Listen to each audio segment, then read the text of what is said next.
warahmatullahi wabarakatuh. Waalaikumsalam warahmatullahi wabarakatuh. Selamat siang anak-anak semuanya. Siang, Bu. Gimana kabarnya hari ini? Sehat semuanya? Sehat.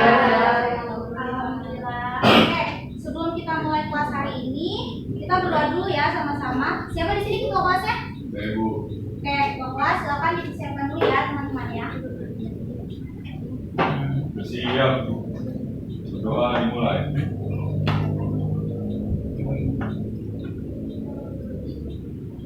Berdoa selesai. Oke, terima kasih ketua kelas. Sekarang Ibu minta coba kalian cek kanan kirinya siapa yang hari ini tidak masuk. Hadir semuanya? Hadir. Oke, berarti hari ini kita sudah siap untuk menerima materi hari ini ya. Oke. Sebelum kita masuk ke materi, Ibu mau refleksi sedikit. Ada yang masih ingat nggak? Minggu lalu kita membahas materi tentang apa? Saya masih ingat, Bu. Mulai tentang jenis-jenis dan langkah-langkah evaluasi pemberdayaan komunitas, Bu. Oke, betul. Terima kasih ya Nurmalan. Ternyata Nurmalan masih ingat nih anak-anak. Jadi minggu lalu kita membahas tentang jenis-jenis dan langkah-langkah evaluasi pemberdayaan komunitas. Nah, pada pertemuan hari ini kita akan membahas tentang prinsip-prinsip dan pendekatan evaluasi pemberdayaan komunitas. Nah, yang pertama, apa sih evaluasi itu? Ada yang mau ngasih pendapatnya nggak? Ada? Oke, jadi evaluasi itu merupakan kegiatan menilai ya anak-anak. Kegiatan menilai, mengamati dan membandingkan suatu kegiatan untuk mengukur ketercapaian suatu kegiatan tersebut, apakah ada masalah atau tidak. Lalu kegiatan evaluasi ini meliputi pengamatan untuk pengumpulan data.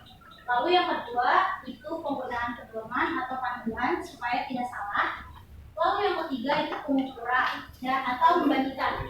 Lalu yang terakhir penilaian dan pengambilan keputusan. Nah, selanjutnya sama halnya dengan dalam pemberdayaan komunitas. Evaluasi itu diartikan sebagai proses penilaian dan pengukuran terhadap upaya atau program yang bertujuan untuk meningkatkan kemampuan partisipasi yang ada dalam suatu komunitas. Nah, bisa dilihat di gambar tersebut, yaitu ada sekelompok ibu-ibu yang sedang mengayang tas yang terbuat dari bambu. Nah, nanti dari kegiatan komunitas itu akan dilakukan sebuah evaluasi untuk menilai apakah ada permasalahan yang terjadi pada saat proses kegiatan tersebut berlangsung. Nah, selanjutnya ada aspek-aspek dalam evaluasi. Yang pertama, partisipasi komunitas. Seperti yang Ibu bilang sebelumnya, bahwa dalam partisipasi komunitas ini kita mau lihat apa sih? Kita mau lihat keterlibatan dari anggota komunitas itu. Sejauh mana keterlibatan mereka, aktif atau tidak mereka dalam mengikuti komunitas. Lalu yang kedua, pemahaman dan pengetahuan. Di pemahaman dan pengetahuan ini, Ibu mau coba tanya ke kalian. Ada yang bisa ngasih pendapatnya nggak nih? Apa tujuan dari pemahaman dan pengetahuan itu sendiri? Kalau menurut saya, dari pemahaman dan pengetahuan itu tujuan untuk mengetahui bagaimana tingkat pemahaman dan pengetahuan kita tentang isu yang relevan. Oke, betul, itu ya. Jadi dalam suatu komunitas ini, pihak-pihak yang ada dalam komunitas harus memahami atau memahami isu yang relevan dari komunitas tersebut. Lalu yang ketiga ada dampak sosial. Nah, artinya komunitas ini berdampak positif nggak sih untuk masyarakat atau individu? Atau bisa jadi mereka berdampak negatif, ya. Oke, sampai di sini Ibu mau nanya ke anak-anak semuanya, kenapa sih harus ada evaluasi? Apakah suatu kegiatan akan jauh lebih baik tanpa adanya evaluasi? Ada yang mau memberikan pendapat?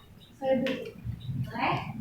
Menurut saya, evaluasi dilakukan untuk mengidentifikasi masalah atau hambatan yang ada di dalam komunitas itu. Karena tanpa evaluasi, Masalah mungkin tidak terdeteksi atau diabaikan, yang dapat menghambat kemajuan komunitas, Bu.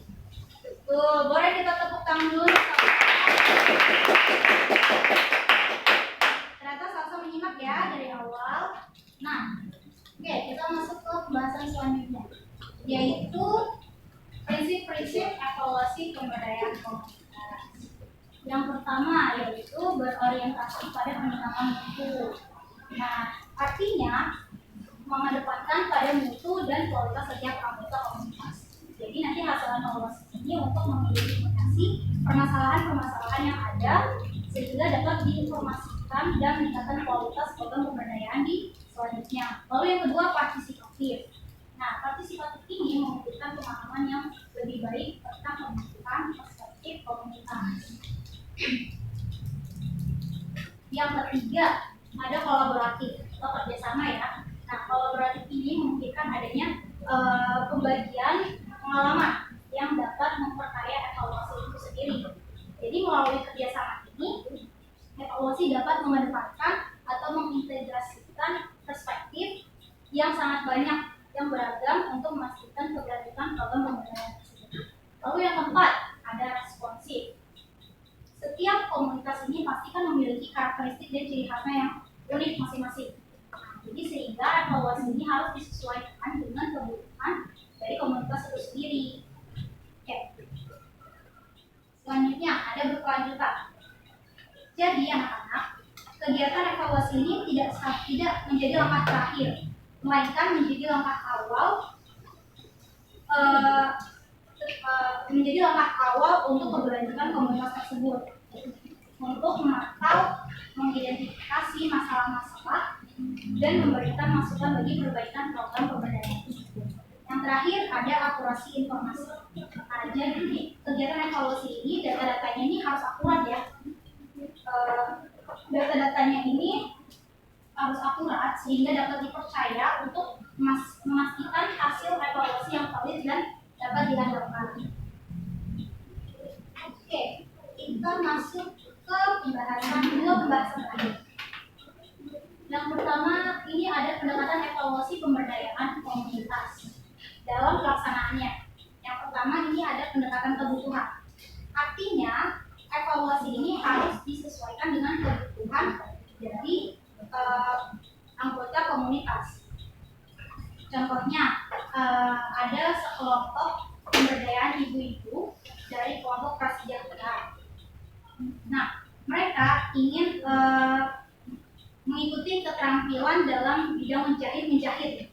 Nah, dari situ harus disesuaikan kebutuhannya dengan ibu-ibu tersebut untuk bisa dari keterampilan menjahit tersebut bisa mendapatkan income masukan sebagai kebutuhan mereka. Lalu yang kedua ada informan kunci, pendekatan informan kunci atau case informan. Nah, maksudnya apa sih, Bu? Nah, jadi informan kunci ini adalah mendapatkan data-data evaluasi dari tokoh-tokoh masyarakat. Tokoh-tokoh masyarakat ini seperti tokoh-tokoh masyarakat yang aktif dan yang terlibat dalam kegiatan komunitas tersebut. Oke, selanjutnya pendekatan forum masyarakat. Artinya evaluasi ini masyarakatnya dikumpulkan dalam suatu forum. Nah, jadi data-data evaluasinya ini didapatkan dari forum masyarakat tersebut. Entah itu didapat dengan metode diskusi atau dengan tanya jawab. Lalu yang keempat ada pendekatan indikator. Maksudnya adalah bagian-bagian evaluasi ini tidak semuanya akan dibahas, melainkan ada indikator-indikator yang indikator tertentu yang harusnya dibahas. Jadi tidak semua bagian evaluasi ini akan dibahas. Yang terakhir survei dan sensus. Nah, jadi di survei dan sensus ini bertujuan untuk mengetahui data-data dalam jumlah yang cukup banyak untuk mengetahui kuantitas dari suatu komunitas tersebut. Oke, selanjutnya pendekatan evaluasi pemberdayaan komunitas dalam evaluasi dampak. Yang pertama ada pendekatan eksperimental atau uji coba. Misalnya sekelompok ibu-ibu pemberdayaan ibu-ibu dari keluarga prasejahtera. Mereka ingin menambah keterampilan mereka dalam bidang kuliner. Nah, dari situ kita bisa lihat apakah kegiatan mereka bisa berkontribusi untuk mereka sendiri dan untuk masyarakat. Lalu, yang kedua ada pendekatan yang berorientasi pada tujuan. Nah, jadi evaluasi ini berorientasi pada tujuan-tujuan atau hal-hal yang sudah ditentukan sebelumnya. Lalu yang ketiga, pendekatan berfokus pada keputusan. Jadi pendekatan yang berfokus pada keputusan ini harus segera diambil keputusannya oleh pihak-pihak yang terlibat dalam suatu kegiatan komunitas. Ya. Nah, lalu yang keempat itu pendekatan berorientasi pada penakai atau pengguna. Artinya kita ambil contoh misalnya pemberdayaan ibu-ibu tadi. Maka pemakai atau penggunanya ini yaitu ibu-ibu itu sendiri, sekelompok ibu-ibu itu sendiri dari kelompok prasejahtera. Lain halnya misalnya dengan sekelompok anak muda Karang Taruna, berarti pemakainya yaitu anak-anak muda tersebut. Lalu yang kelima, pendekatan responsif. Oke, sampai di sini ada nggak yang bisa membantu ibu untuk menjelaskan pendekatan responsif? Saya Bu, boleh. Menurut saya, di dalam pendekatan responsif ini, evaluator harus mendengar informasi dari semua pihak yang berkepentingan untuk selanjutnya dilakukan analisis ulang. Oke, dulu ya, boleh tepuk tangan dulu. Oke, kita lanjut ya. Nah, jadi yang selanjutnya ada pendekatan yang bebas tujuan.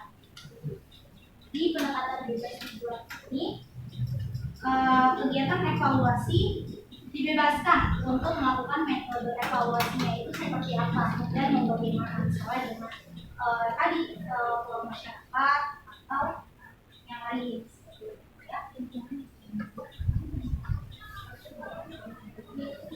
Oke, materi kita sudah selesai sampai hari ini. Tapi sebelum kita tutup, Ibu punya tugas untuk kalian.